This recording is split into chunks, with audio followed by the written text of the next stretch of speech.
I hope you're doing well today. Appreciate you joining me for another brief look into God's Word. It is May 11th. Our reading today, we're in the midst of the Psalms. So to get over there, we're going to be looking in the 55th Psalm. You can see the description of the video for what our reading is. It's several chapters in the Psalms. But for today, we'll stick with Psalm 55. Verse 1. To the chief musician with stringed instruments, contemplation of David. Give ear to my prayer, O God, and do not hide yourself from my supplication. Attend to me and hear me. I am restless in my complaint, and moan noisily, because of the voice of the enemy, because of the oppression of the wicked. For they bring down trouble upon me, and in wrath they hate me. And you have this figure here, this reality, and just the way that David describes it, that he was restless, and that he moaned noisily. And we think about the trouble that David faced in his life, and he faced a lot of trouble. But I was thinking about the choices that people had to make. For example, the transition between King Saul and David. It was not a cut and dry, one day it's this king, the next day it's that king. There was a it was a drawn out affair. And as it was drawn out, people were going to be making choices.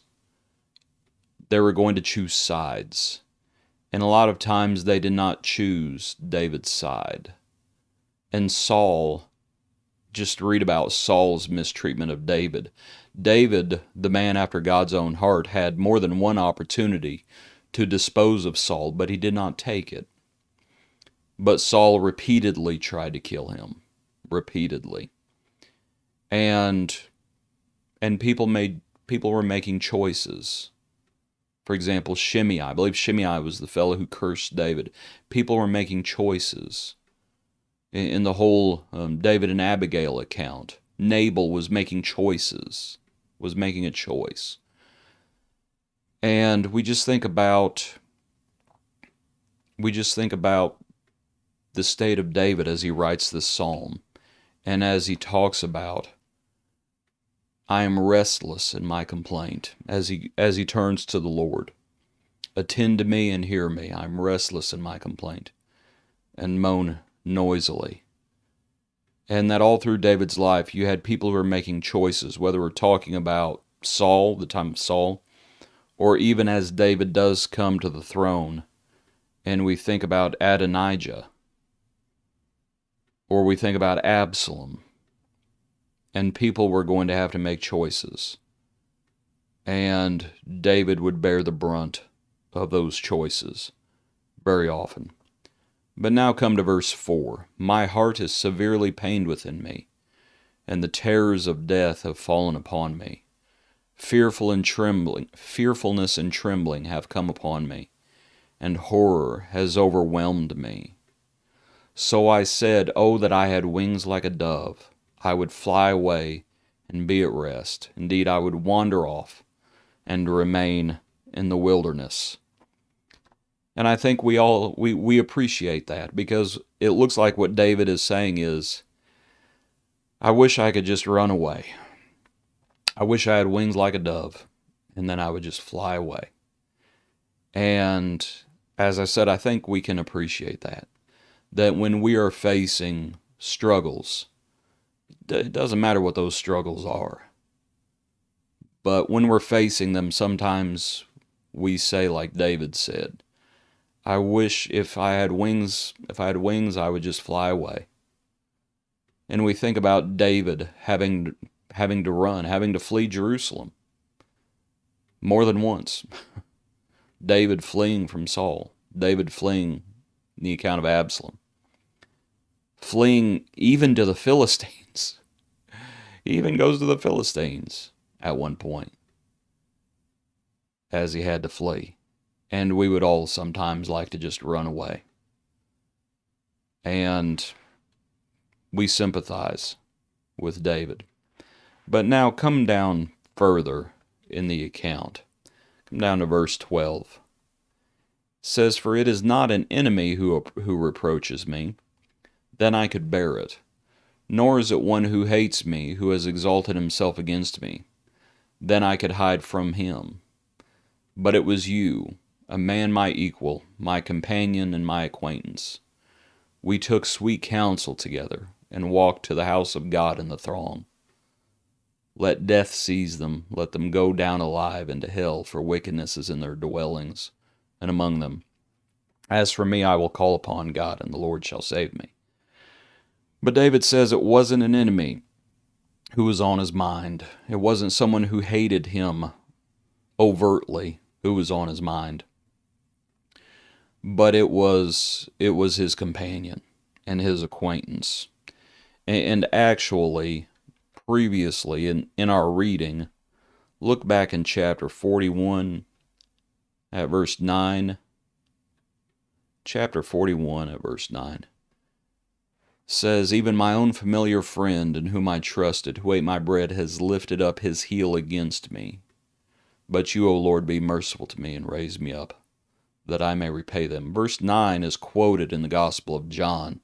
It's quoted in the context is when the Lord is washing the disciples' feet, and he's speaking about Judas.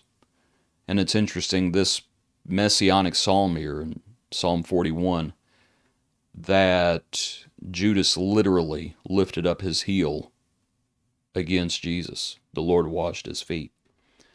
So you might think about that occasion and that figure, and at the same time this overall truth as we come back to our psalm today, that David says, and enemies are one thing, there in verse 12. People who hate me overtly, that's one thing. But it's when friends do these sorts of things, when my companions, when those that I trusted, when those that I broke bread with, and when they turn to me, when they turn on me, it is just unbearable. And he says, I'm going to depend on the Lord, right? In those following verses, he says, "As for me, I will call upon God," verse 16, "and the Lord shall save me. Evening and morning and at noon I will pray and cry aloud, and he shall hear my voice. Vengeance belongs to the Lord." But this is what was on David's mind, that enemies are one thing, but friends are something else when friends turn on you. Verse 18, "He has redeemed my soul in peace from the battle that was against me, for there were many that were against me. God will hear and afflict them, even he who abides from old. Selah, because they do not change. Therefore they do not fear God." And we see what David was having so much trouble with. He was restless, moaning on his bed, and he wished he could just get away from it all. And what hurt him the most were those who he counted as friends, who had turned into enemies. And it's just a sad picture. Just a sad picture. But it is reality. It is reality. So, when we're facing such things, remember that David faced such things. And remember that Jesus faced such things. And this is why we hope in God. This is why we lean upon him. We lean upon him because he is steadfast and sure, and he does not turn on us like that. Now, if we turn on him, then we will incur wrath. But God, we are thankful that the Lord is the Lord. And we are thankful that we can cast our cares upon him, that he cares for us, he loves us, and when we are just eaten up with anxiety, we are thankful that we can come to him. We are thankful that we can come to him and speak to him, and we are thankful that we can open up his word like we've done today and learn from it. So, hope this has been helpful for you. Appreciate you. Hope you're having a good day. Hope you join us for our next brief look into God's Word.